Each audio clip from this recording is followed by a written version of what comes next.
right, and we're back. So we're gonna hit that what I consider to be the dark triad of techno war on male and female, and that is social media, which I think everybody at this point knows how pernicious social media is. But I just want to point out real quick the way it's pernicious with male and female relating, and that is that I think it to a lesser extent warps men's reality of what is reasonable in terms of what they might have a shot at with attractiveness of females. Meaning, like on Instagram, there's all these filters, there's makeup, which was literally banned in ancient times because of the impact it had on men. And if you don't understand how insanely warping of reality makeup is, go look at some of the before. Like, there's tons of stuff out there on what makeup does. And there's Photoshop and there's filters and stuff. And so Instagram has this almost completely illusory image of like femininity that's just like, it's damaging for women because it's unattainable, and there's tons of information on that. So I'm not even wanting to look at that particular aspect of things, but that is absolutely true. It's very significant. Women feel like, oh my God, I'm not attractive enough compared to these Photoshop. Let me look like a cartoon instead. Right. That's the attainable standard. I mean, ever since like the cartoon kind of eyes on. That to me is part of that moving people towards the metaverse fake avatars thing. That's my read on that particular thing. But so like it has that impact on females, but also males start to have a really warped sense of what women look like and start to be like, oh, all women look on Instagrams look like 9s and 10s, you know, blah blah blah. They look like insanely Coke bottles with big eyes or whatever, you know. Right. They just look like absurdly, superhumanly beautiful. And of course, then there's plastic surgery and all that stuff. I mean, there's a whole host of stuff that contributes to that. But what's more interesting to me is men then think that they can approach these. Men would never approach these women in real life. Regular men. Because they would start walking towards this woman, and the woman would give him the Medusa death stare. Don't even consider it. And the guy would be like, "You're right." Plus, that's assuming the guy could ever even get near her. And that alpha Chad and Tyrone would be like, "Did you need something, dude? You know what I mean? Woman. Right? Get away from my potential woman because I already own her. Andrew Tate. You know what I mean? Like they're already have laid out the territory. And so if those women are even by themselves, extremely unlikely, like they're going to shoot you the death glare as you approach if you're like a dude who doesn't have a shot. But sending her a DM, sending her a message, anybody can do that. And where's the risk? There's not a lot of risk. Like if you go up to a woman and you express immediate interest, she's going to be, she's going to shoot you down. Or if she shoots you down, that's pretty painful in real life. It's painful in a direct message if you approach a woman and she shoots you down, but it's way more painful and way more risky and potentially public humiliation. Some women are very nasty about their rejections, and they have reasons for that, because there's always two sides to this whole thing, which is exploited by the cultural engineers to get us to hate each other, with the men going their own way or the feminism, all men are evil crap, which is trash, by the way. I never really thought about the unattainable aspect of it for men though. Like for me, like personally, like I've always, because I do use Instagram, not as much as I used to use it, but I still use it. But I've always thought of it as what it does for women, and giving them like a sense of like a more inflated ego, I guess. Oh, I yeah. I hadn't really thought about it, but come to think of it, I think you're right with for men approaching women, because I know like with OnlyFans, you can like message, I guess, to content creators, like that's like a part of the whole thing. And like these, guys in real life or in physical real life, they would never approach anyone like that. Right. And so, and it definitely, and I was just about to segue into that. For women, they get all this validation, which may or may not be based on reality, because not all women use all these filters and nonsense and stuff to alter it, but they get all this kind of validation in it. And they get all these DMs from dudes because of the principle I just said. It's less risky. And a ton of men try and play the numbers game. They go, I'm going to send out 400 trillion messages. I'm going to swipe right on every single profile on Tinder and go, hey, what's up? What you doing? WYD. They can't even say what's up. What's up is too long. Got to say WYD, what you doing? Well, yeah. Right? And like the shortest possible message. And like, there's stuff out there, like look up 18-year-old woman pretends to be man on Tinder, It's and like the results she had. Yeah, we both watched it, and I was just like, yep. Women, all of women who go on dating apps ought to be forced to do a male fake profile first, so they understand. And we'll get to dating apps here in a minute, which are even more pernicious. But tons of men approach women who are like out of their league, and so women get just inundated with it. And then some men just send dick pics, which is super invasive and nasty, and is akin to the, you know, unsolicited. I mean, if a woman asks, apparently, according to my female friends, Really? Dude, I have women in their 60s telling me men in their 60s are doing that shit. I just am like, really? Are you kidding me? Yes. I thought that was like an early 2000s kind of like thing or whatever. Like, people still do that? Apparently, and I think it's like, I think it's kind of rapey. I think it's yeah. I think it's that dark feminine nice guy energy, to where it's like low key rapey, and like just it's a violation of women. I've never done it once in my life. I've never considered it. I've sent women dick pics, but it's always requested. It's always requested. You know, I've never even considered sending women. And I will tell you, the opposite is not true. Most men will be fine if they receive a nude, and even if they're like, "Ooh, I'm not attracted," they're not going to feel offended. But it's because of the male female thing. Women get raped far more than men, and it's almost always by men, and and that is a very real thing, and that's part of this whole thing. Because I mean, it's a really complicated, deep subject. That's why I want to do like a series on this personally. And so what I was going to say is, women get tons of DMs, and then they have the phenomenon of, if they go, "Hey, you know, I'm not interested, blah blah." I see it all the time. I see women bust guys all the time and posting on. I actually agree with busting these guys. I don't agree with busting guys who approach you at the gym in a reasonable manner, and then you put it on TikTok to go viral. I think that's vile and pernicious. I think it's horrible that women do that. It takes a lot for a man to approach a woman in this day and age in public.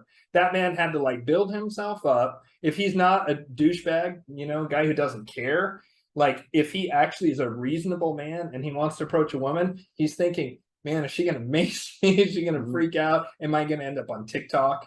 You know? And I just saw this video of a dude, and he'd had a clumsy approach, but it wasn't even the worst one I've ever seen. And he wasn't douchey. And then the woman's like, and puts it on TikTok. And like that guy, fortunately, it just shows the guy's thighs, so you can't see the guy's face. Thank God for him. But I just think that that's nasty. But what I do agree with is when women bust guys who do this. The guy goes, "Hey, how you doing, sexy lady, baby?" And the woman's like, "Hey, like, don't call me that. Like, that's not respectful." Blah. And it's like, "Yeah, you got some nice tits." Blah blah blah blah. And I'm just like, dude, what makes you think that's gonna work on any woman? Right? And then the woman goes, "Hey, that's not cool." "Oh yeah, well you're an ugly whore anyway. I hate you, you ugly hoe. You're ugly. Nobody'd want to fuck you anyway." Oh, I just dropped that bomb. Anyways, like they do that nasty, like 180 turn when they get rejected. And I've seen this. So many of my female friends have put up that kind of exchange. It's so toxic. And so women start thinking, especially younger, more attractive women, start thinking that they are golden for the rest of their life. They'll never stop getting unrelenting hot dog in the face gif. What's that woman? What's that woman? Lindsay Ellis. Yeah. Lindsay Ellis. If I can find a clip of that and insert it in this video, I'm totally going to. I still laugh at that gif to this very day. I don't know. It was like a woman putting up a new selfie, and then she gets hot dogs thrown in her face. It's a metaphor. So anyways, the women get so much of that they start to like have a very inflated sense of themselves. They get 5 trillion likes on Instagram for showing like a lot of cleavage or whatever. And the validation is so tempting. And I'm going to circle back to it later when I talk about the grand covenant. Social media has really just done a lot. I mean, it's done a lot of damage to communities and, I don't know, people's egos, I guess. So yeah, I just think it's unbelievably pernicious. And so good. I just got permission to, sorry, I had to look at my phone for a second. I got permission to push back a thing that I had coming up, and I want to talk with Rodrick more. Yeah, business, Astrology client. And so I'll also wanted to, so that's kind of social media and how pernicious it is, and it really warps women's sense of mind, but it also starts to hurt men.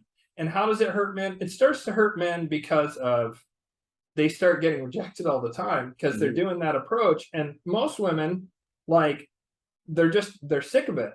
And like, even if unless a guy is just like, oh, the 10 guy, which usually those guys don't have to be propositioning women online. Women are just like going to be like, even if they're kind of attracted to them, they're like, I'm not going to go through this again. I don't even know. This guy could be another psychopath, sociopath, because those guys love the internet. The really bad people love all these dynamics because it really benefits them. How long has this been going on, though? Like, I mean, social media has been around for what, like 15 years by now? Close to 20 years? I think, yeah, coming up on 20. Because we have a whole other generation, Gen Z, that like that's really all that they know. And because of the like pandemic, can I say pandemic? Everybody's staying indoors and stuff like that. It's made because like when I run into like a lot of Gen Z types, they're just full of anxiety these days. Like hardly want to go out and interact anymore. Like I like Gen Z a lot. I do too. I really do too. I do too. I like them. I like them better than the sorry, millennials. I'm sorry. I like them better than millennials. I won't get on my millennial and boomer versus Gen X and Gen Z soapbox here, but yeah, I like Gen Z. I was just bringing them up though because I know like this is the none of them will listen to this, by the way. They say they're on TikTok. TikTok, man. TikTok is the even worse. Being like social media, like the absolute poison and toxic venom of all of it. Like it just gets you hooked immediately with content right away. The Chinese that invented that was geniuses with that. That's why YouTube and Instagram are mimicking it, because it just is constant dopamine hit, constant novelty hit. Where's it going to end? The metaverse, like you're sleeping and there's like things like shorts like playing when you're asleep or whatever going into your brain. Like where's it going to stop? It's a nightmare. And so, but that's for another. We can talk about the meta trap at some point in the future. But so then the other one, so that social media and its evils are pretty well documented, and I think most people can understand, especially younger people who are still trying to date, or older people who, to their horror, are trying to go back into the dating circles after, especially any kind of online dating of any sort, whether it's on social media or the next subject is dating apps. But before I do that, part of the reason that there's big problems in society, and this one's quicker and ironically cleaner, meaning it's easier to discuss, and that is I want to hit on porn real quick. And I've said on my show before, because of stuff that happened to me in my childhood, and certain things I was exposed to when I was young, I was for a long time a porn addict. I was completely addicted to pornography. I've been off it for just about 6 months now, which is the longest stretch of my life, and it finally feels like it's done. For the first time in my life, it finally feels like it's done, and it was thanks to Angelic Magick that I was finally able to break the curse. And it is so pernicious because people go, oh, porn's so horrible for women. Yes, porn's way worse for men. Way worse for men. So much worse for men. And that's even including that the women in porn themselves, how hyper exploited and abused. And I personally think porn should be illegal. I think hardcore pornography should be illegal, straight up. Like in whatever country has it illegal, they are correct. I think it is so frickin' vile. And so it's pretty clear why it's bad for women, right? Like everybody gets that. The women in the films are super abused. Very, very few of them, just a tiny, like 5% of them at the top, really make a lot of money out of it. The rest, almost all of them experience sexual abuse as children. Some degree of them are trafficked, or a lot of the money just goes to the agent and they're forced into it. There's a lot of drug abuse. All this stuff about how bad it is for women is well known. What is less well known is that all the stuff that happens to women apparently happens to gay men even more in gay porn. And most male porn stars in straight porn also have to do gay porn in order to be in, because from the porn maker's point of view, the men are far more valuable in gay porn than they are in women. And it's because there's less gay men than there are straight women. Just makes sense. And most porn is consumed by men. And so gay porn, just like straight porn, wants endless fresh meat. And so they put a bar on being a straight male porn actor of you have to do gay porn. So almost all straight porn actors have to do gay porn as well, gay for pay or whatever. Is porn, does it have more like clicks than social media? I don't know. About the same? Probably less. Probably less. God, I don't know. But what I was going to say is that so all the arguments against porn for women, in terms of like women in porn, is absolutely true. And then there's the impact, and because I want to get to the negatives for men. Then there's the impact on women of they're like, oh, I'm going to have sex with this guy, and they either feel like they need to perform and change positions a ton, and if they don't know how to do reverse cowgirl and downward pile driver and whatever kind of crazy porn stuff, they're not going to satisfy their man, and they need to do sex acts they would never consider doing, and it's because of porn. And like men maybe are choking or slapping or hitting them or whatever, being hyper aggressive, because as you watch porn, you watch progressively harder and harder and harder stuff in order to keep that dopamine hit going. So all of that is fairly well known. What's less discussed is porn lowers testosterone. Porn puts men in not even a beta male position, but more like an omega, the alpha and the omega. Right? The omega is the end of the alpha. Right, because what men actually watch other men have sex with women? They're not even betas. Like a beta man is just going to maybe be single and have occasional girlfriends, but he's not like in a normal situation when do it. I mean, that's almost like war situations to where a man has to watch the conquering man rape his wife or whatever. I mean, historically, it just didn't happen. Maybe in caveman days, like the alpha and the other guys would see it in the cave and they'd all be like, and maybe, be titillated by it or whatever. But it's super hyper emasculating for men. And you start to look at women differently. And like that makes a lot of sense right there. If you're with these imprints on your brain, your physical brain, and then your mind, your spiritual, emotional mind, seeing women either dominate or get dominated, whatever it is that you're watching. I guess it would change the way you would see and interact with women like that. I would think it would be hard to build a physical relationship because of all of that, though. Yeah, I mean, there's now tons of men in their 20s that have erectile dysfunction. Yeah, I've heard that. And it's because of the plasticity in the brain. That's why it's so pernicious. And I have a teenage son, and I tell him all the time, for the love of God, don't watch porn, don't watch porn. And like, I live in fear of that because it messes with the plasticity of their brain's very plastic. And I'm just super grateful that I wasn't able to get hardcore pornography until I was well over 18. Now, is it only because of porn, or is it a mix between porn and dopamine that's accumulated from social media?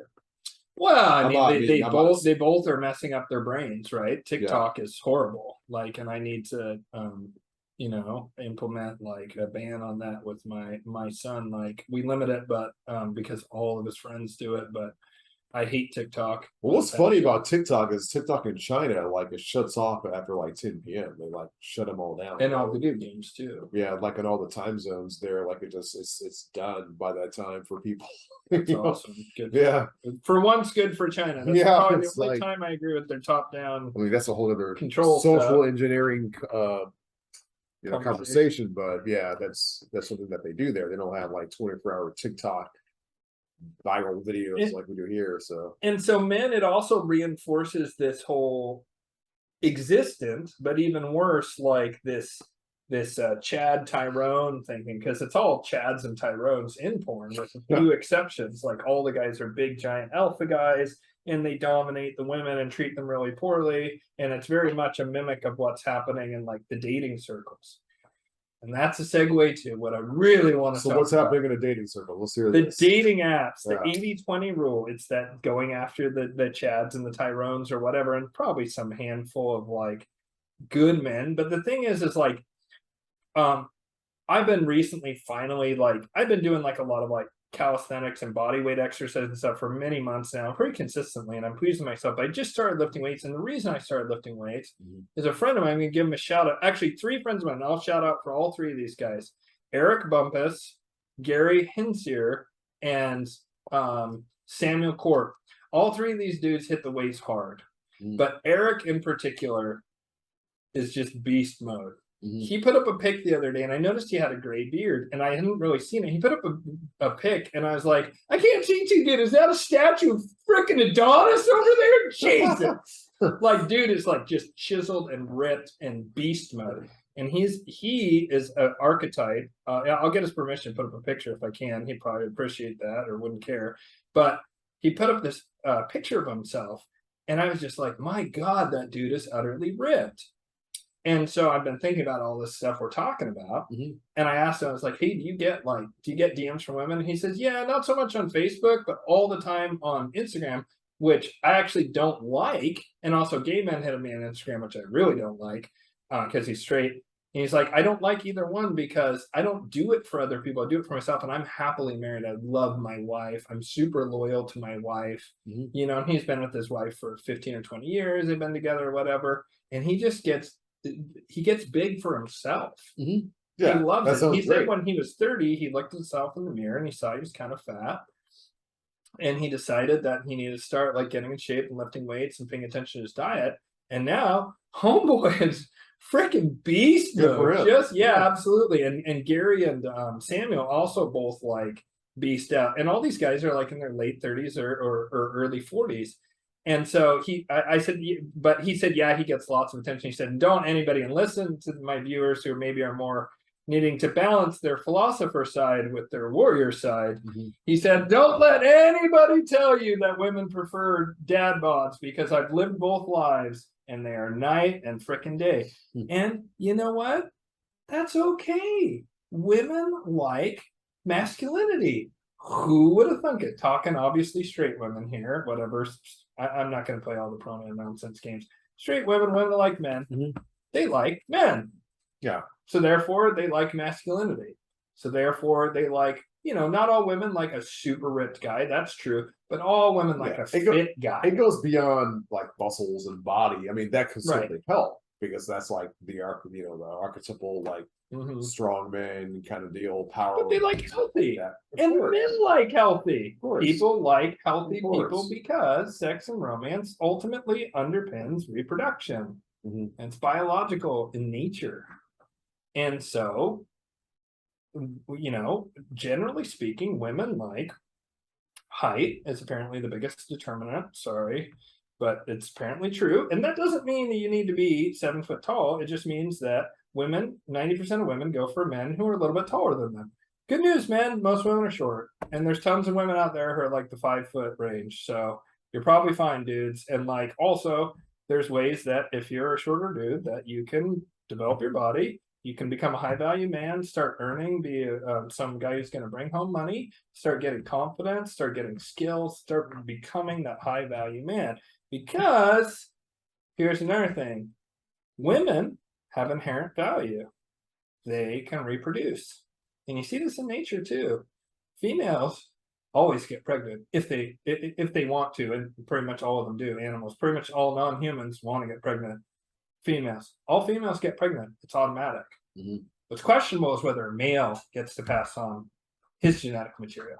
And if you look and you see, it's, you know, it's the females select for males that look like they can protect and provide. And it's different in different species, you know, like bonobos, which it seems human come from bonobos and chimpanzees.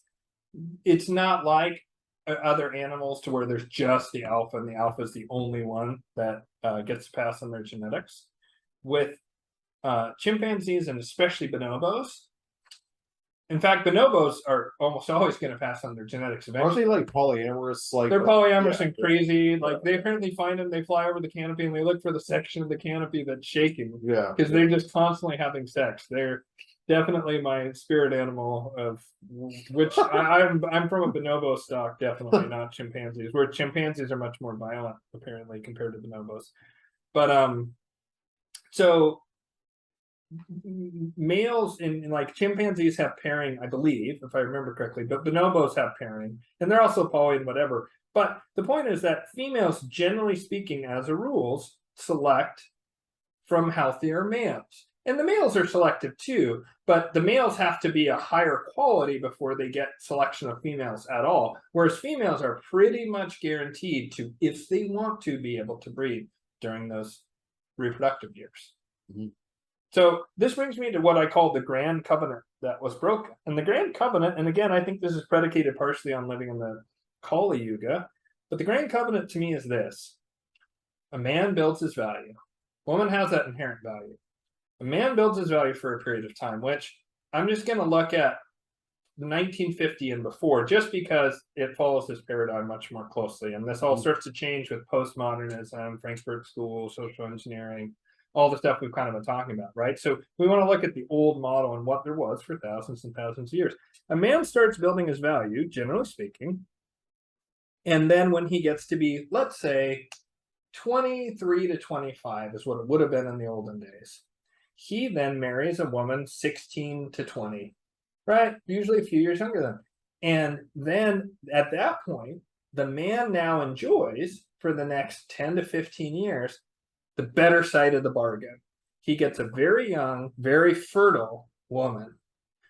And he's providing for her, of course, and protecting her, but he's getting the better end of the deal. This woman's giving up her extreme desirability of being young and fertile, and this guy is hopefully like contributing on a pace to like keep her, you know, it's that young couple with the starter home kind of thing back in the day, right? But that woman's like, I have faith in this man. I'm going to stand by his side, and oh, I'm getting pregnant, and we're having kids and stuff, and I'm going to keep supporting him. And that man, because he has that woman in his corner and providing all this value, and there's stuff that shows that a stay-at-home wife actually will cause the man to earn more money to the point to where that a man to earn really, really good money is much more likely if he has a wife that's a stay-at-home wife. Even in modernity, it's very interesting. I just saw this study that showed that. Yeah, I just saw this thing. But so, like, she's investing in the man during that period of time, and the man's really reaping the benefits, the young hot wife, right? Then, you know, woman starts getting into later years of her fertility, late 30s, into, let's say, 60s. Now, this is when the man's really in his prime, his arch prime during that exact period of time, because that woman's maybe 38, but the guy's 43, 45, right? And he's at his absolute prime, right? And he's just hitting his stride in terms of the value he brings to the table. Because at this point, society is probably taking care of the common defense. You have younger guys who are soldiers and cops and whatever, and so you don't have to worry too much, since we've had civilization, about that you're going to have to get out there and fight, right? Like, that's, you don't need to worry about that too much, but hopefully the guy's still taking care of himself at this point. But so now that man, because he's stayed with his wife that whole period of time, and she's provided him with so much value, he stays with her from 38 to 68, 70. So now the woman's 70, and the man's somewhere between 75 and 78 or 80. Now it starts to turn again. So that woman's now gotten maybe 30 years of extreme value from the man. The man got the first 15 or 20. And then the woman gets 30 years of extreme value where she's getting the better end of the deal, that in the Middle Ages, basically. And then that man's getting really old. And that man's looking, he's raising his grandchildren, and the grandma gets to enjoy the grandchildren. He's starting to get old. He's starting to get frail. And at some point, that woman's taking care of him because he's starting to get real old. And women live longer. And plus, she's usually younger. So that woman becomes his nurse. So it's kind of like an ebb and flow of the whole, like, yeah, and then like the two genders kind of working together. Right. And so that was the Grand Covenant. And that's what most people did. And like our grandparents or great grandparents, depending on the age of the listener. And since the dawn of time, right? And there could even be enormous gaps in age to where the man was much older and had a much younger woman. And everybody listening to this, you had somewhere some guy in his 60s who was with an 18-year-old or whatever in ancient times. So, and then he probably died early, but he probably had a lot of money or power or prestige, or he was a great artist or whatever, and that happened. And we all have that genetics in us. I've seen that happen like just a few years ago. And we see it's exploitive, and it can be exploitive, and it often is exploitive in the modern context. Well, you know, look at this crap with like the Taliban and like in India and stuff. Well, I was thinking about that. I was thinking about this gentleman that I knew. He would come to the U.S. once a year from Thailand with he had a very young girlfriend. He had a couple of them. Yeah, and see, and that's exploitive to me. Some access to resources and stuff. It's possible that there could be an older man and much younger woman who can breed a breeding couple, and it can be not exploitive. But getting back to that kind of standard package of maybe a 5 to 10 year difference where the man's older, which is classically what happened throughout almost all of history, and it was women wouldn't even consider. Like an 18-year-old would be like, okay, I'm gonna get married. This is in olden times. It was very rare for them to marry another 18-year-old guy. Women mature faster, and the man doesn't have a lot of value yet, unless he's really tall and buff, right? Like he doesn't have a lot of value. He doesn't have a lot of skills. He doesn't have a lot of social contacts. He hasn't like established himself in the workplace. He doesn't have a lot of money unless he was born into it. You know, so women generally went from men a few years older to a lot older. And did that whole thing. Boomer men broke the covenant. Boomer men broke the covenant. I'm going to say it one last time. Boomer men, the most navel-gazing generation, until millennials, broke the covenant. Oh, shit. And I watched it happen everywhere I turned. My dad, who's actually from the beatnik generation, and my mother's older boomer, he stayed loyal to my mom. At least he stayed with her throughout. As far as I know, he was loyal. He may not have been. He may have, stepped out. I don't know. He's dead now. Can't ask him. He might have not told me anyway. I'm just going to assume he's loyal for the sake of this. He certainly stayed with my mom, and he raised all of his children, and he stayed with her up until he died. And they followed that exact pattern that I discussed. He was about, let's see, he's 5 years older than my mom, and he stayed with her. He got the youth of my mom and fertility of my mom, and then my mom got his super earning years, and then my mom took care of him when he got sick with cancer. So they followed that pattern. But so many of my friends, scumbag fathers, go, my wife's not got a lot left in the tank. She's like in her early mid 40s now, and so even though like we have all these kids together in 20 years of history, I'm just going to bail on her for my hot 20-year-old secretary. In fact, a family member, and since none of my family really watches this, I'm not going to say who, but an extended family member totally stuck by with this guy while he went through dentistry. And sure enough, she was like in her late 30s, early 40s, and she had totally done everything for this man. And then this piece of trash left her for his 20-year-old assistant, whatever, dental assistant or whatever it was. And if anyone in my family's listening to this, well, I guess I'll get hate mail on that pretty hard, but I doubt that rest of the family is listening, or even like probably my siblings won't even hear this, so it probably don't matter. But here's the funny part. Then he got sick. He got cerebral palsy or some shit like that, and she left his ass so quick. And that very often happens to those men who make that. So Gen X women saw this. Our generation saw this, and plus the second wave feminism was pushing, and they started to go, well, why would I settle down with a man at all? And look at all this attention I get. All these men want to have sex with me. All of them. So why would I follow this pattern? I'm going to turn the tables on patriarchy.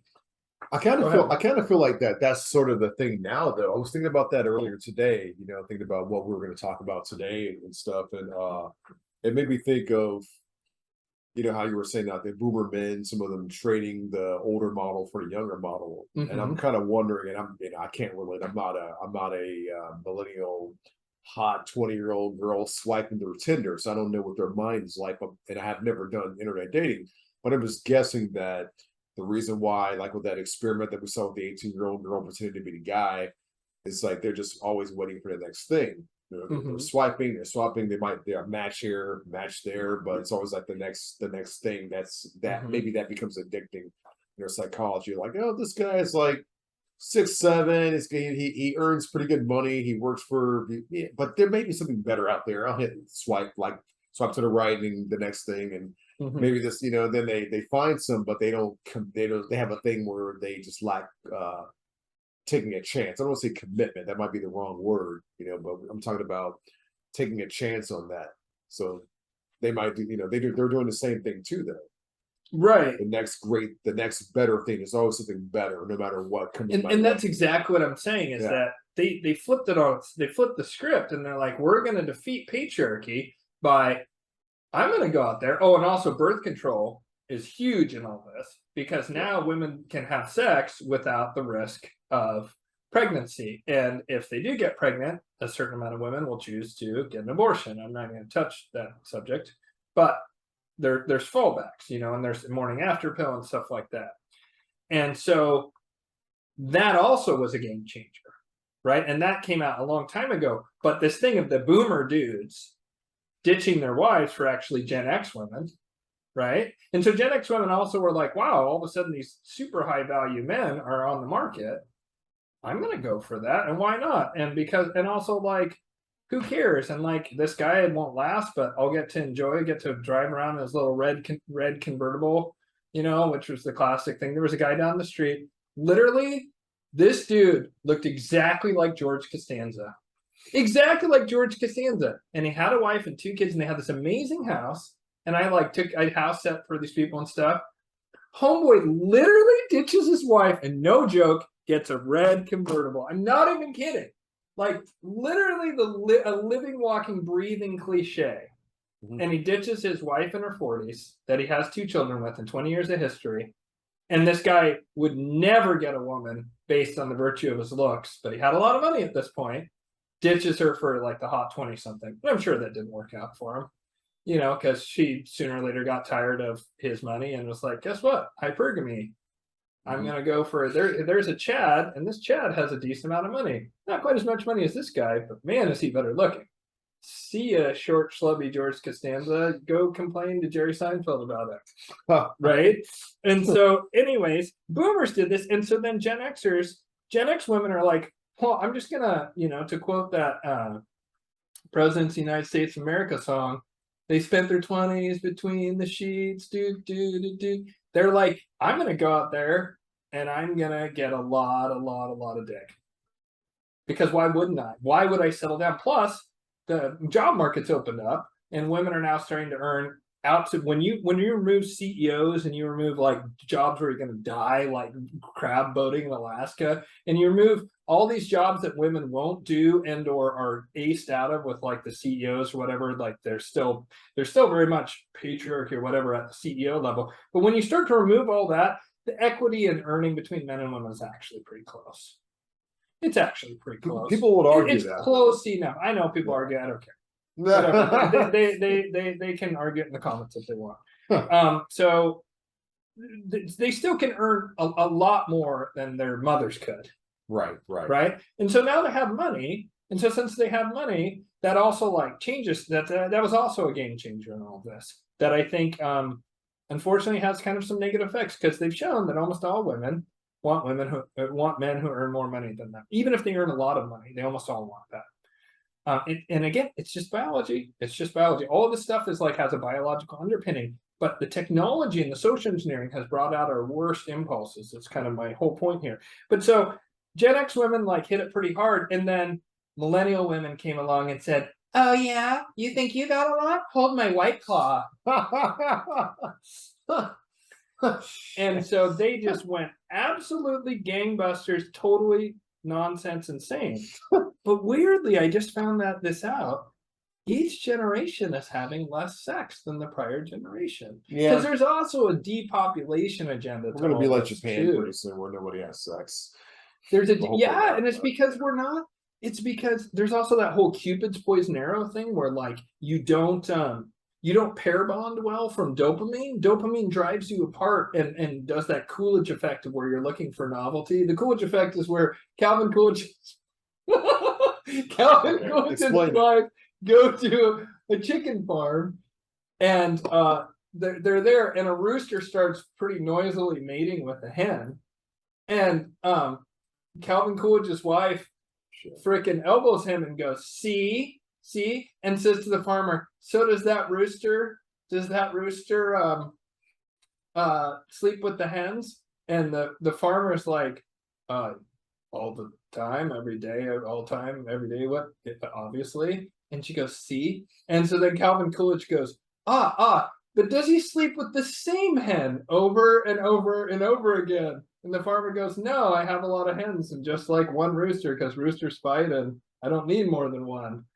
And he's like, see, to the wife. So they tested this and they took a male rat, and they put a female in the cage with them and just let them have as much sex as they want. And initially, the male rat would have sex with the female a lot. And I'm sure this is true if you reverse the genders too, I bet. But the male rat would eventually stop having as much sex with that same female. Then they would introduce a novel female, and the male would immediately be reinvigorated and go for it. And they did it, and they would keep putting it in to the point to new females, to where the male rat would be like, just barely like trying to climb on top of the female, and just like could barely even get the job done. But somehow, some way, he found the courage and the virility to get it on with the yet new female rat until it was almost dead. And basically, it eventually reached a point to where it was just too physically exhausted. But up to the point of almost complete physical exhaustion, the male could get it back up again if there was a new novel female. And it's because we have a part of our brain that's wired to diversify our genetic portfolio as much as we possibly can. Males and females both, I might add, because females, as we know, and there's more information on this all the time, cheat perhaps as much as men. They're just way more careful about it because female runs the risk of getting murdered by the male coming home and catching her with his brother-in-law or whatever, you know, like that can lead to murder or friends or whatever. Plenty of times. It happens all the time. Men kill women all the time for that. It's probably the number one reason women get killed by men. You know, is suspicion of cheating or the domestic violence abuser. I used to work with domestic violence clients, or actually catching them in the act. But getting back, circling back to that point about the Coolidge thing, is like, that novelty is like, you know, that's that swiping right thing you were talking about. It's that that novelty. And so when you have sex and that dopamine release, though, it actually pushes you away from the person unless you balance it out with oxytocin. And oxytocin comes from hugging and intimacy. And that's why there's a whole book called Cupid's Poison Arrow on this. And there's this form of sex that's called carezza, where there's no orgasm involved. And I'm not talking about semen retention or Taoist kind of stuff or tantra. That's its own thing, and that's separate from what I'm talking about here. I'm talking about carezza, is where you have sex but not to orgasm, and you just really focus on touch and intimacy. And you can build oxytocin just from hugging and from eating together and from spending time together. And that's what helps us pair bond, is the oxytocin. And that's the other thing, is they've done studies, and it's especially true with females, apparently, with women.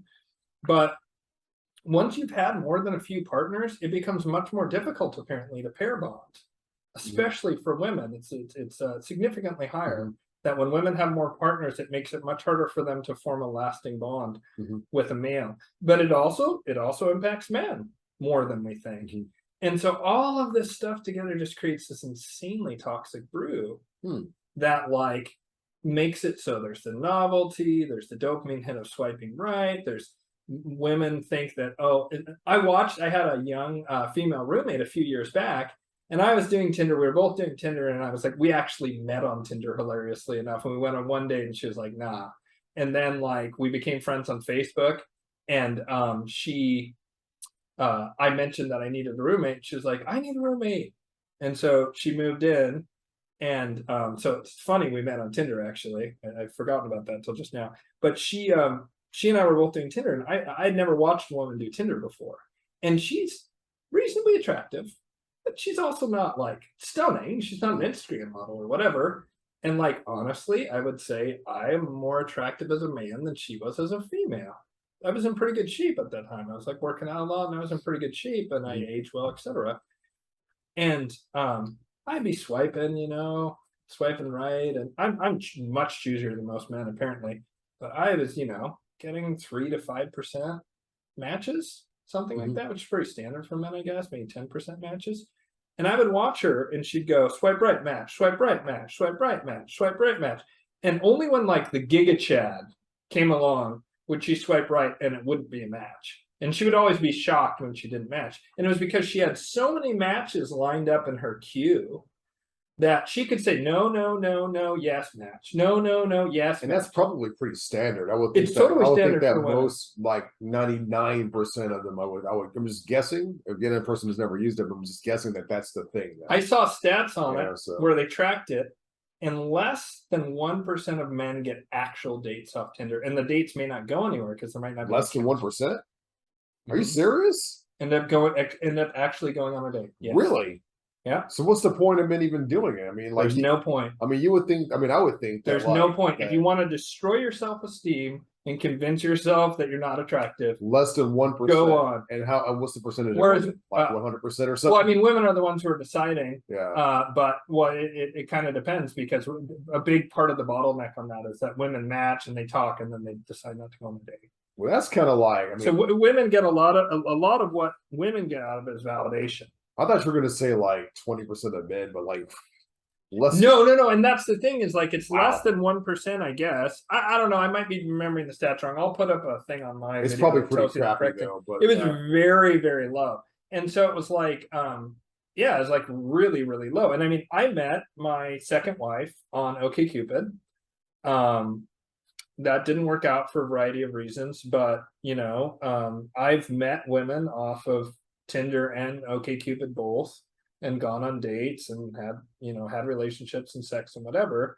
But and I always thought that I had terrible luck and I didn't understand it until I started seeing some of these stats. And something like also 70% of all users on dating apps are men. I'm kind of wondering what would happen if there was like a F Tinder day or something where like all men is pulled away from it. Like, what would happen to the app with women going on there? There's no one to swipe today. Or they won't do it because like, the I forget what the name of that guy is in the meme. The Swaggy P, think about it meme. Would be like and then it would be also the meme of that guy washing his hands behind the tree. Be like, guys waiting for the other guys to leave on F Tinder day, because then those guys get all the matches. There'll be a certain percent. No, there's no solidarity among men. There's not even solidarity among women. Women, I could see pulling off an F Tinder day. Men would, some percentage of men would be like, I'm going to zig when the rest of these fools zag. 100%. Those are some terrible numbers, man. I mean, no, they're horrible. And so it's crushing. Like, remember that video, that 18-year-old woman who was claiming to be male? Yeah. She was like, got super depressed by the end of the week. And she's not even talking, it was a fake profile. I know. I'm like, and she was like, I'm also starting to hate women. Oh, there's also, and I'll link to this article. There was a woman who was convinced she was a feminist, right? Who I don't even know if she full blown transitioned. I don't think so. No, but she pretended to be a man, and she taped her breast, and she wanted to do, like, back in the 60s, I think it was, that book Black Like Me. Have you read that? Yeah. So like there was a white dude who gave himself some kind of a chemical that turned his skin dark. It was a woman, I think. Was it a woman? It was a woman, yeah. Black Like Me was a woman wrote that? Yeah. No way. Okay. Well, I yield to Rodrick on this one. I don't remember. But nonetheless, a white person wanted to experience what it was like to be black, and it was irreversible, whatever they did. But some kind of like medication. Some people knew that this woman was white originally or whatever, and so she discovered all the horrors of racism, and she was like shocked that it was much worse than she thought. And it was actually a really important book, I think, in like kind of like the civil rights movement. I think it opened a lot of eyes. Well, some woman did the same thing, pretended to be a man for like 2.5 years or a year and a half, something like that, over a year. She really committed, and hats off to her to that. She just recently committed assisted suicide, and she was ruined for the rest of her life by her experience. She was shocked at how hard it was to be a man. She was shocked at how poorly she was treated by women by being a man. And this woman was a diehard feminist and had done it in order to prove how much easier it is to be a man. Insert Nelson from Simpsons laughing, ha ha. Although it's very tragic, actually, because this woman died. But I'm laughing at the concept, not the tragedy of this woman, because it psychologically scarred her for the rest of her life.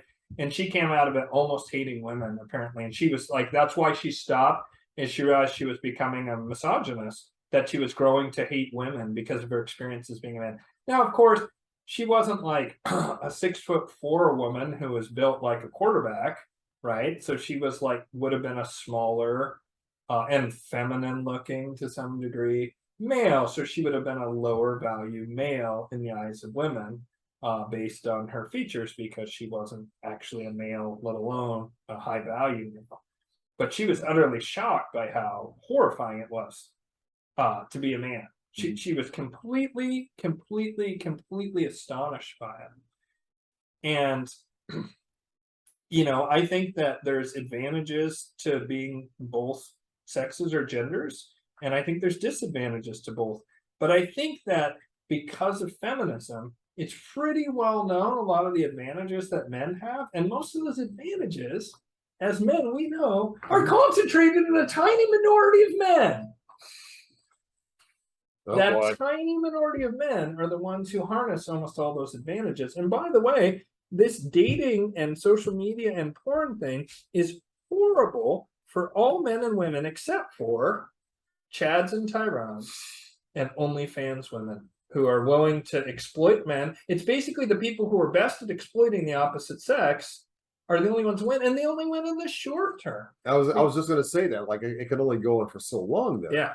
You know, like, I mean, even though we're moving more towards, and this is another subject, you know, the coming age of the metaverse, where everything is like looking more and more fake that we look at on the internet. Yeah. You know, cartoony looking people. And, and we're both off camera, or we were. We're on camera again. Yeah. Yeah, we've sort of. Yeah. This one will be less of a visual, though. I'll put videos up online. You're good.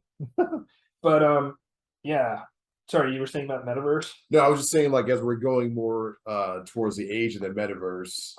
Hello, people who can see me finally now that I'm on camera. And where was I going with that? Oh, I was just basically saying that, like, the OnlyFans, the Chads and Tyrones, and all that. Mm-hmm. You know, it's only going to benefit them for so long, though.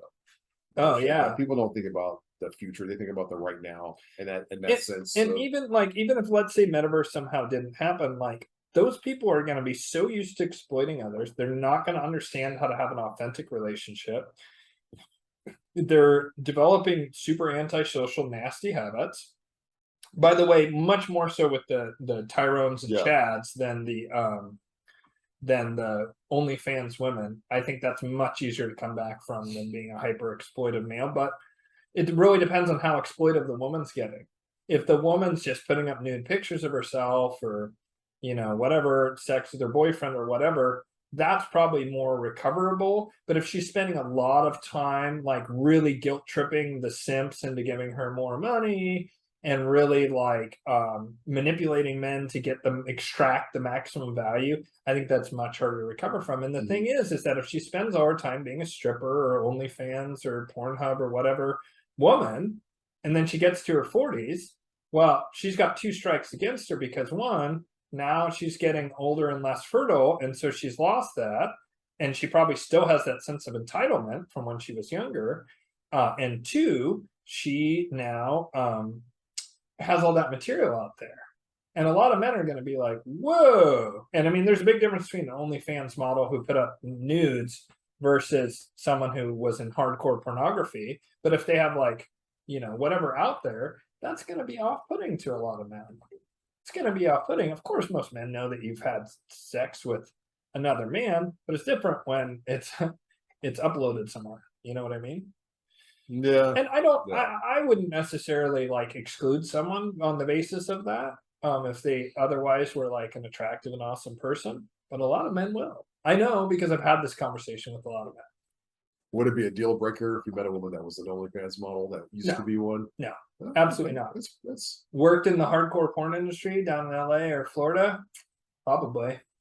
Now, see, I would think about it. I would think about it. I'd have to see, like, has she evolved a lot? She'd have to have done a lot of healing, because it's not like I don't think usually someone goes into the hardcore porn business and, like, they're really mentally together and healthy, right? And I want a healthy partner. Right. But wouldn't you be concerned about the OnlyFans model having, like, a warped sense of herself? I would be worried about that, and I need to know that she was healthy. But I'd be much more concerned if she had been in, like, professional hardcore pornography, or, like, maybe actually an escort. I would actually be maybe less harsh on than someone who'd worked in porn. I'll be honest, I'd be a little intimidated, and also a little like, yeah, like, how are things, by the way? Because some of those guys swinging baseball bats, so, you know, like that's kind of disgusting to me. And also, I would be like, can I really compete with that guy who was 6'4" and, like, literally threw her around and had 12 inches and whatever, and, like, you know? And plus, like, I'd also be horrified to think of, like,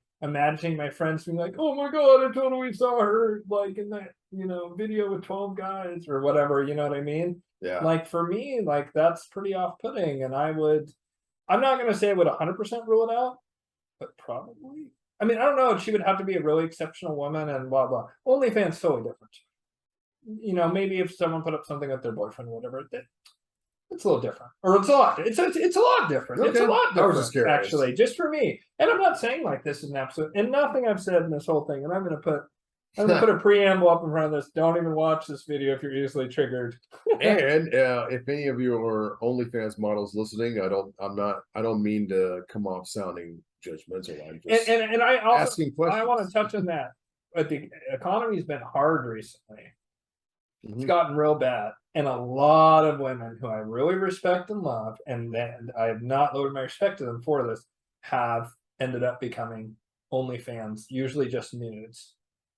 And there's like a woman I know, or a couple women I know right now, that assuming they were healthy in whatever kind of ways, you know, other than that I know who do that, I would date them, yeah, because they're awesome women. But they're awesome women outside of that, you know. And like one of them is like has done tons of stuff with her boyfriend on OnlyFans, and I don't know if she will end up watching this. And if it's someone I've met recently, it's not you. I'm talking about someone else actually, because I know two different people, one of whom I met more recently.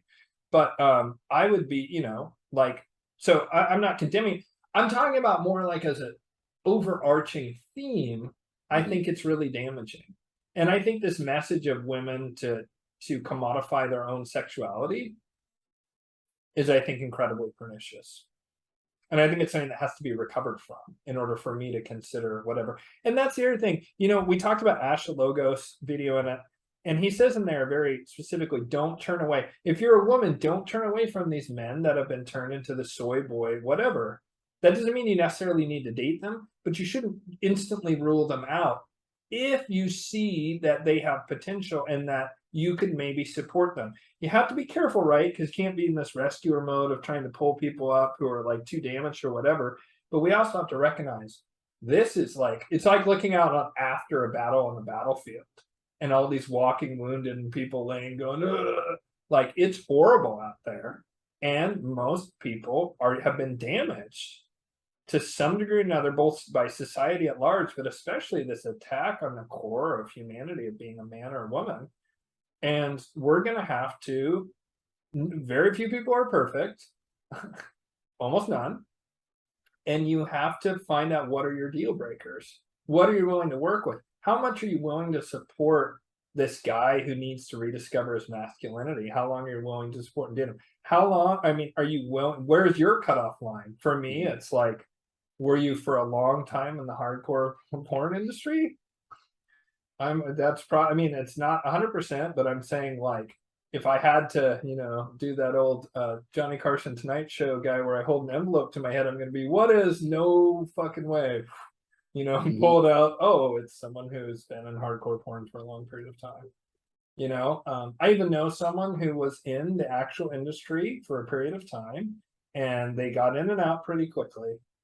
And I also know people who are sex workers, and for whatever reason, I'm much more forgiving of that. There's something particularly pernicious about pornography, and I think it's partially my personal struggles with it. You know, that to where it leaves a really bad taste in my mouth. Yeah, I can see that. It's just really gross to me. I can see that. I mean, on an energetic level. Yeah, because I don't really know. Like, I mean, I think I can say I probably have known maybe one sex worker. Maybe, no, I've met two before. You know, at least one that I know of. Right. At least one, but like I've two actually. Oh yeah, you're right. Yeah, you're right. Other people are gonna be listening to this going, who is it? Who is it? Who are they talking about? They're putting on their deer hunter hats. Yeah. Well, going, it's elementary, my dear Wilson. Well, with respect to them, I'm not. We're not. No, I respect. I respect both of these women. Actually, quite a lot. And one of them is. I do too. Yeah. No, I respect both of them. Actually. Yeah. Same. Shout out without mentioning your names if you're listening. Yeah, one of them is actually super cool, but I haven't talked to them in forever. Yeah, I could see them dragging me actually potentially for this. We might delete this section. Nah, I think it's healthy, man. It's healthy. I hope not. I actually like that person a lot. But I was gonna say, I think with the the sex worker thing, a person can, I don't think that can stop a person from further evolving. Absolutely not. No, no, no, no, I no. don't think it And can you know what? at all, It's interesting because from an astrological point of view, the 8th and 12th houses, which are the houses of spirituality, are also the houses of sex. And so strippers are very often into tarot and magic and astrology and all this kind of stuff. And same thing with sex workers, the full-blown sex workers. Yeah. And it's because those are 8th and 12th house energies. 12th house is more like actual sex work, even prostitution, escorting, actual beyond stripping, right? Stripping seems to me feels more like 8th house, but like actual sex work is more 12th house. What now? Can you quickly explain 8th and 12th for this? Yeah, for people don't know. So the 8th house, and I'm taking from a Vedic astrology point of view here, although there's a lot of crossover between the two systems. The 8th house rules conspiracies, tarot, reiki, the occult, hidden, kundalini energy, sexuality, inheritances, interestingly enough, the hidden, I think I already said conspiracies, but it's worth repeating. Secret societies, intelligence agents and agencies, and sexuality. And the 12th house is hospitals, prisons, monasteries, and nunneries, any kind of isolation, foreigners, foreign lands, dreams, prophetic or sleep, and then prophetic dreams, and dreams in general, but prophetic dreams especially. And then again, sex. And so people who are sex workers usually have loaded 8th or 12th houses. And so, you know, and like Tantra is 8th house probably, because it's a metaphysical, mystical experience, which mystical experiences tend to be more 8th house. 12th house is more like transcendent, like enlightenment. But they're the two really spiritual houses in Vedic astrology, along with the 9th house. But the 9th house is more like traditional religion and that sort of thing. But the 8th and 12th houses rule that. And so I've met tons and tons and tons of women who are dancers, strippers, and almost all of them are interested in metaphysics and spirituality. Almost 100% of Interesting. and for a while there, one of my exes really liked to go to strip bars, interestingly enough, a female ex, obviously, I like women. And I went for even a little while after the two of us split, and then now I just won't go anymore because I think it's exploitive and nasty and so forth. I just personally think it's a waste of money, but that's just me. Yeah, and it's a gigantic waste of money. And it's like dark feminine, you're soaking in it, bro. And like talk about simp and getting drained of money. But I talked to a lot of those women like quite extensively, especially we'd go there as a couple and like talk to some of those women very extensively. And they almost all were interested in astrology and metaphysics and reiki and all that stuff. Interesting. And magic and so forth. And a lot of them were practicing witches or magicians, whatever. A lot of them. Tons of them had like occult tattoos and all this kind of stuff. And you know, like I know someone who's a sex worker, who's a dominatrix, and she's amazing, an amazing woman, brilliant, really cool, and she's super mystical and all that kind of stuff. One of my best friends was a stripper. We're not super close nowadays, but I used to be really, really close with her. She was a stripper, and she's super into all the metaphysical stuff and spiritual. And so, I mean, the crossover between those two is super high. And so actually, I wouldn't be surprised if a lot of the listeners who are women on this channel have that kind of background. And so I hope they got this far and are able to hear the respect. I'm just talking about my personal, I don't know, morality or partner choices. But I do think that a lot of men are put off by that. And the reason for that is that men are much more territorial about sex than women are. Because women are more interested in, will I continue to have the male by my side to protect and provide for me? And a lot of women will allow for cheating. They'll be like, oh, my husband always has mistresses, but he always comes home to me and he raises my kids. And as long as the money, not too much money is being redirected to the mistress. I mean, there's a lot of cultures like France where it's just like, of course, you have a choice as a woman or your wife or a mistress, blah, blah, blah. you know, or when you're young, you're a mistress, and when you're older, your wife, blah, blah, whatever. It's very common in France. Like when I was in France, I was kind of surprised at how casual they were about that.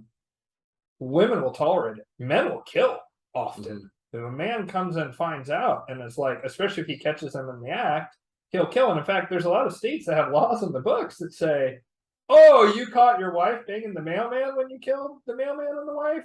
Well, that's manslaughter too instead of murder.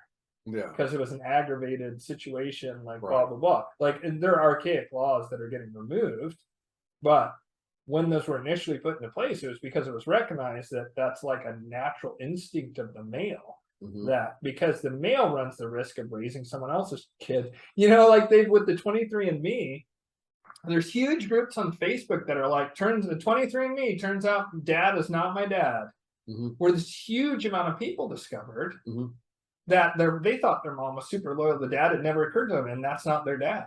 I mean, in Middle Eastern countries, there's I don't know about for now, but at least like the 80s and 90s and early 2000s, it was illegal for a woman to cheat, and she can get stoned.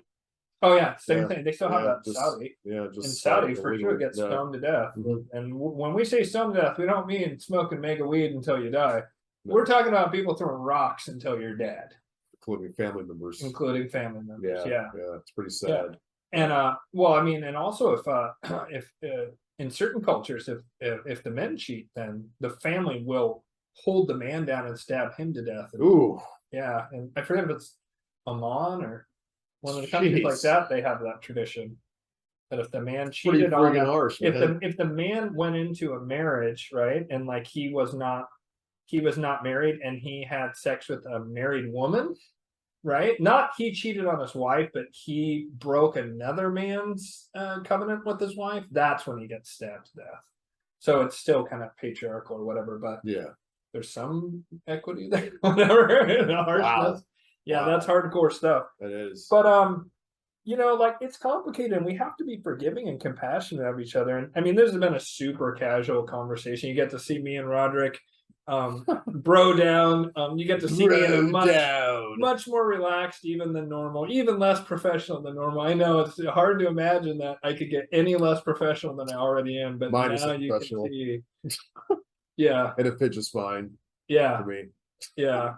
Well, I try and comport myself as something of a gentleman. I definitely broed down a lot more in this one. I like it, but I think, you know, a lot of people, another thing I think that's a problem when this is talked about is people get too serious and rigid about it, you know? Yeah, they do.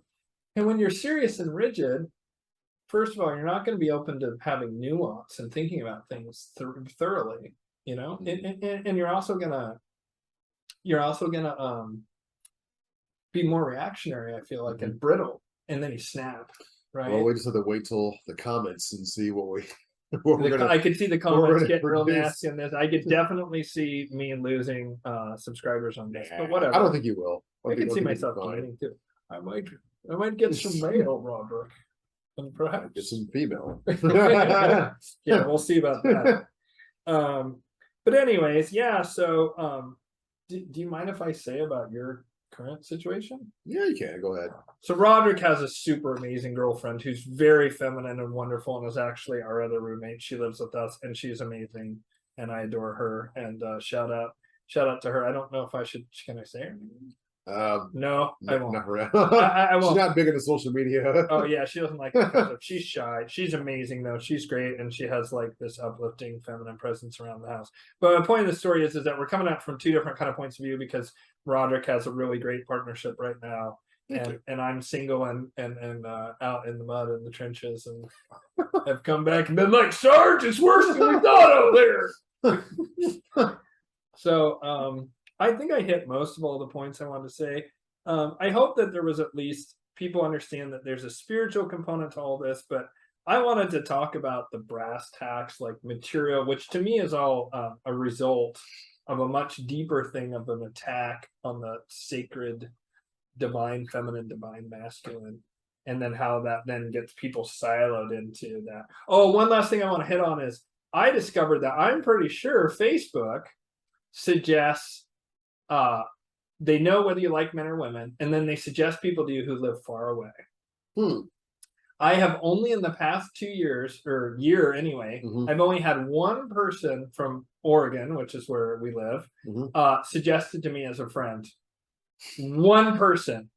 And all the time I'll be like, oh my gosh, this woman, like I'll click into it and I'll be like, this woman's spiritual, she's gorgeous, she gets what's going on politically, she's maybe a single mom, like I'm a single dad, or maybe she doesn't have kids, you know, or whatever, you know, she has all these qualities I like, you know, she wants to have kids someday. Like, wow, and Australia again? Son of a really? Like, Australian twice? Twice. Okay, so I made some friends with some Australians, right? Partially because of who I've had on my show before, Grant Eagles. When I friended him, I started getting a few Australian suggestions, but almost, I would say 90% of the time when I see an attractive spiritual woman, she's either in Australia or Florida. Oh, attractive spiritual, this is key, red-pilled, meaning understanding what's going on politically. There's lots of attractive spiritual women, but then they're totally caught up in the woke nonsense. Wow. Yeah, and it's almost always Australia and Florida. I do think there's more women in the US in Florida that hit that they're taking care of their bodies, right? They're yoga instructors or whatever. We're both now thinking about the same person as soon as I said it. So funny. I wonder if she'll watch this. Shout out to you if you know what I'm talking about. Although I'm far too old to go for someone like Jesus that. Christ. I get selected for that. I'll get in trouble for that one, but that's okay. It's been said publicly, so I can say that. They won't even. There's no way they're gonna hear this. So, anyways, not this deep into like 2 hours or whatever it is. So, oh, what time is it? Oh, it's way. She didn't say later, so it's fine. Anyways, so take care of themselves, politically aware and spiritual. Odds are they are more likely to be in Florida than other states, but not to that degree. Not to that degree to where it's so many. Algorithm. And I'm convinced that the algorithm, and I've heard from women that they're having the same problem. And I believe it's because the algorithm want us to do what? Talk to each other on Facebook. So they can collect more data and sell it to more corporations. And you're going to be talking to each other in real life if you live nearby. Because even men, when they say, hey, this looks like a cool bro dude for you to hang out with and friend on Facebook, he doesn't live in Oregon. And I know there's got to be cool dudes who live in Oregon. I just found a guy that should have been suggested to me that's friends with a friend, and he lives right here in our town. Really? Yeah, and I sent him a friend request. I don't know if he's accepted, but he's never been suggested to me.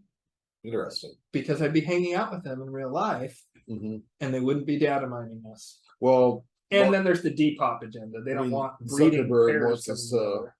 We want the whole world to be friends through this platform, you know, like not like, yeah, that makes sense actually. And to spy on us, right? And also they certainly don't want people who are politically aware joining forces in the physical world nearby. But 2 or 3 years ago, I would get Portland, and when I lived in Portland, and Oregon people in general, or Washington, Southern Washington, all the time. But since the pandemic hit, all of a sudden it's, here's this hot, spiritual, politically awakened lady, Ian, in your friend suggestions. And I'm like, oh, really? Let me click on. Oh, are you kidding me? It's like, the other one I get a lot is Sedona. Really? Yeah, I get Sedona a lot. And that makes some sense, right? Spiritual. And then there's a chance they're politically aware. But spiritual, taking care of themselves, Sedona is like a big, you know, Yodinis down there, you know, whatever. Yeah. But yeah, like Florida though, dude. It's like, it's always frickin' Florida. I swear to God. And sometimes I get a scattering of East Coast women. But it's like, they're like, we need to put the Rockies between Ian and this woman. That's the only way. Or perhaps an entire freaking ocean. The Australian one drives me particularly insane. Yeah, I mean, that's pretty far away. Well, and also like Australia apparently has cornered the market on spiritually aware hotties and whatever. It seems like it. It sure seems like it. Like, I don't know what the deal is. What would they be doing down there? I've never been to Australia, but trying to avoid extreme tyranny, apparently. Like, these women also are like brave enough to not take the pokey poke. And a lot of them, like, there's one who, and if she hears this, I don't mind. There's a woman down there. She has like 3 kids. She's totally spiritually awakened. She's politically awakened. She is the divine feminine incarnate, and I bet like flowers spring up from her every step, like the Buddha story. God, she is so like amazing, but she lives across the ocean. So I don't know if she'd be interested, but boy, do I think she's amazing. But there's a bunch of women in Australia that are just incredible. And I've heard from my female friends that they have the exact same thing happen, that they get suggested men that are interesting to them, especially these are all people who are red pilled, right? Because I've curated my friends list to an almost Stalin-esque purge level degree. I just can't deal with the blue church people anymore. And so, especially with the stuff I post, I just don't want to hear it. But they say that they're constantly suggested men who are far-flung, different countries, across the continent. And basically they're shocked if it's ever a man who's even in an adjoining state.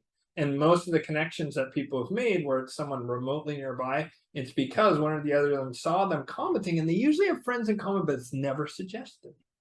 And it's to a point to where I'm certain that it's algorithmically driven. And it's because they don't want us joining forces in real life, and they sure as hell don't want us forming strong family units. Yeah. So that was the other thing I wanted to. That was actually the original impetus for this show. Was when I discovered that one day, Rodrick and I had a big long conversation, and he was like, "Oh my god, we got to talk about this." Yeah, I remember that. Like a month ago or something. About a month ago, actually. Yeah. And then I decided to get out the self-flagellation tool known as dating app and be like, "I am unworthy.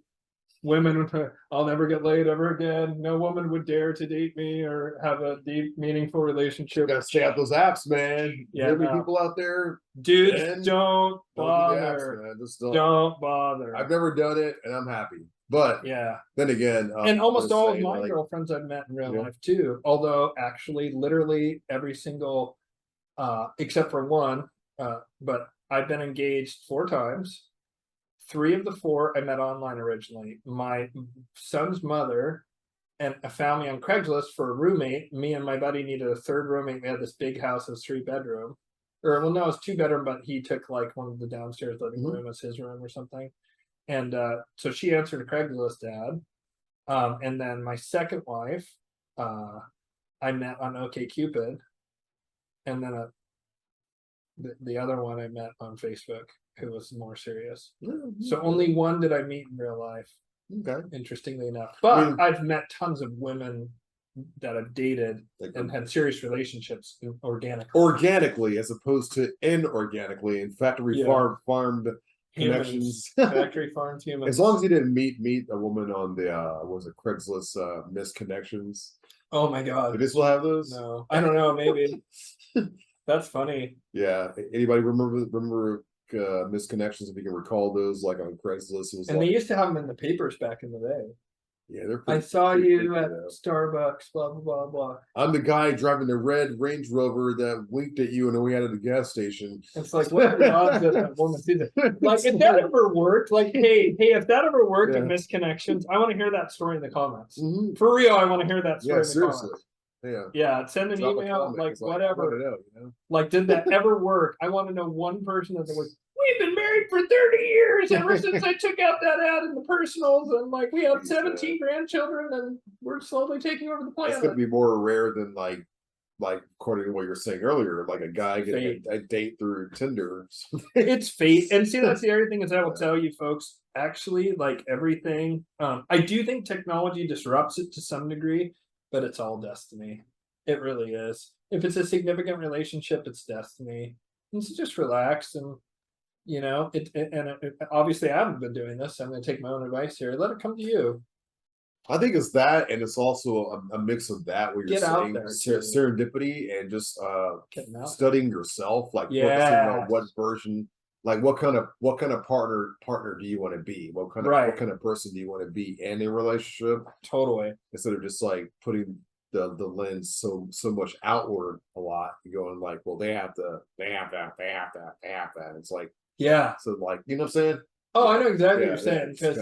Because like I actually on dating apps I always go, this is who I am, and I very, very have the smallest amount, especially since you're so limited on them, of what I'm looking for, and it really just says doesn't have the pokey and spiritual and like politically where I think I like squeeze those in, but the pokey is the only thing I put in there. Do they have a dating app for like non-pokey people? They did, and they took it off the store immediately Really? for spreading disinformation. Really? Yep, they immediately took it off. Someone made it last year. It still exists in browser form, Interesting. but like it's a barren wasteland. I looked, and there's like nothing. And again, like all of them are far flung, like California being the closest. There was a couple of women in Oregon, and I was not interested in either of them. They actually even sought me out, and Social media is going in like a weird direction right now, man. Like it's just and I think a lot of it's just been like political. Yeah, really, you know, I like should probably wrap up here. yeah, we can wrap up. We're going long and strong. Long, man. Yeah, The way you ladies on Tinder like it, I guess. Sorry, that was bad.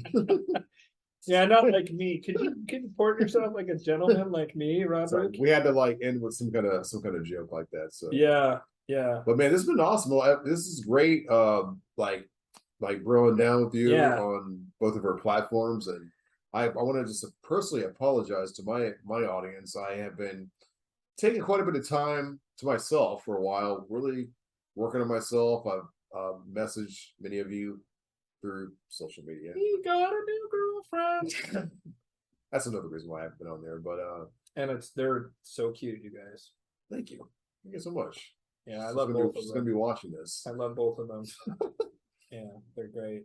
But tune in to both of her platforms. Far Side of Midnight for me, White Lotus of Light for Ian. Yeah. So, and I'm gonna on the White Lotus of Light thing. I'm gonna I'm sure Rodrick and I will do a lot more and on a lot more subjects, not just this one.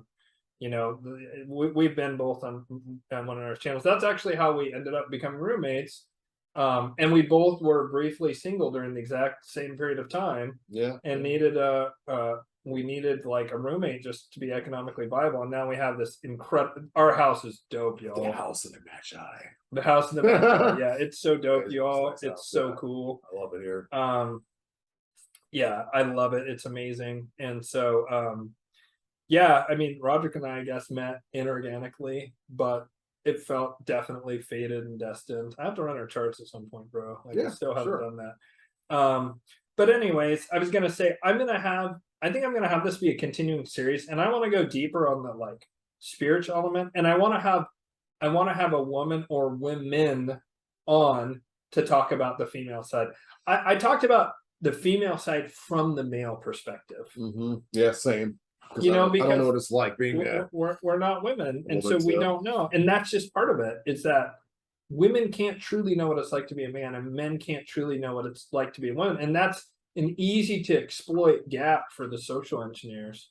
To bring it full circle, that you can never really know that, and it's very easy when it's something that's so foreign. And there is, I think, nothing more foreign. Actually, I think I'm more similar to a man in China who doesn't speak English in a lot of ways than I am to an American woman from the Northwest who's a Gen Xer in a certain fundamental way. I'm going to be more culturally similar to that woman, all that other stuff, but I'm going to immediately understand that man in China who's, say, around my same age in a way that I will never understand this Gen X woman who's from the Northwest. You know what I'm saying? There's a certain fundamental at an essence level. You know what I mean? Yeah, I think you know what I'm talking about. I do. And that hopefully excuses some of myself. And I just want to say I love women. I actually, part of my reclaiming my masculinity was learning to appreciate men more, because I was fixated on women and women alone, and I kind of hated men.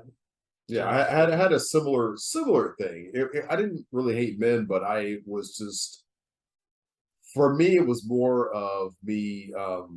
What's the kind of term I'm looking for right now? I underestimated the masculinity that I had at one point in my life. I thought that I wasn't enough, which is what a lot of us do feel.